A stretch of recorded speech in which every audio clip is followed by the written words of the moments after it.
Gospel of St. Luke, chapter 14. Jesus eateth with the Pharisees, healeth the dropsy, upon the Sabbath teacheth to be lowly, and to bid the poor to our table. He telleth of the great supper. He warneth them that will follow him to lay their accounts before what it will cost them, the salt of the earth. And it came to pass that when he was entered into the house of one of the chief Pharisees on the Sabbath day to eat bread, they watched him. And behold, there was a certain man before him which had the dropsy. Then Jesus answering spake unto the expounders of the law and Pharisees, saying, Is it lawful to heal on the Sabbath day? And they held their peace. Then he took him and healed him, and let him go. And answered them, and saying, Which of you shall have an ass or an ox fallen into a pit, and will not straightway pull him out on the Sabbath day? And they could not answer him again to those things.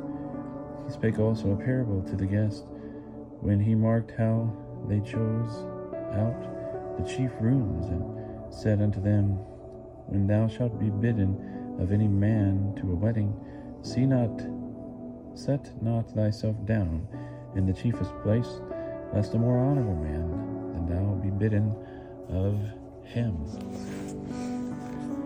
And he that bade both him and thee come and say to thee, Give this man room, and thou then begin with shame to take the lowest room.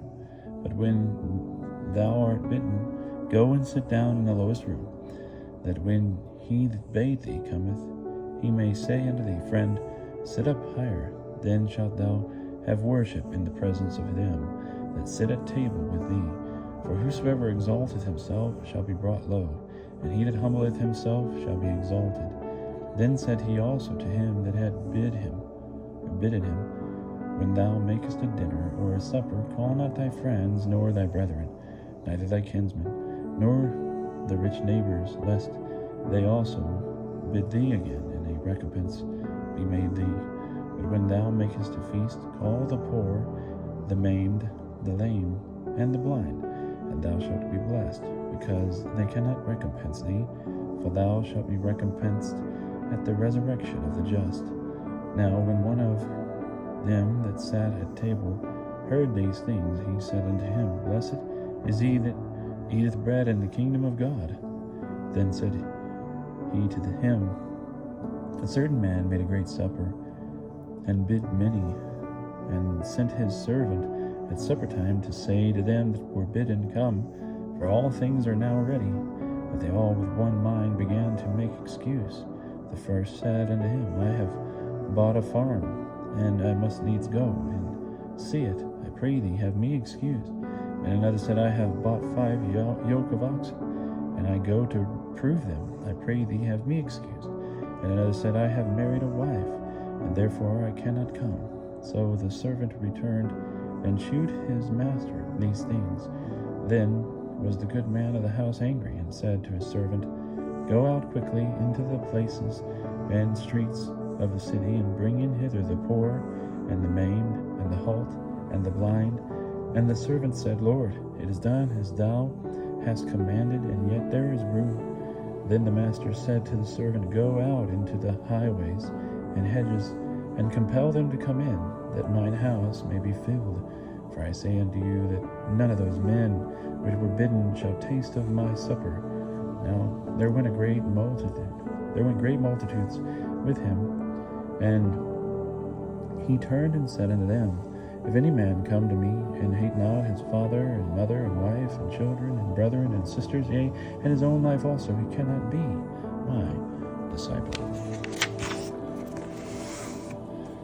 And whosoever beareth not his cross, and cometh after me, cannot be my disciple. For which of you, minding to build a tower, sitteth not down before and counteth the cost, whether he have sufficient to perform it, lest that after he hath laid the foundation, and is not able to perform it, all that behold it begin to mock him, saying, This man began to build, and was not able to make an end. Or what king, going to make war against another king, sitteth not down first and taketh counsel, whether he be able with 10,000 to meet him that cometh against him with 20,000, or else while he is yet a great way off, he sendeth an ambassage, and desireth conditions of peace. So likewise whosoever he be of you that forsaketh not all that he hath, he cannot be my disciple. Salt is good, but if salt have lost his savor, wherewith shall it be salted? It is neither meat for the land, nor yet for the dunghill, but men cast it out. He that hath ears to hear, let him hear.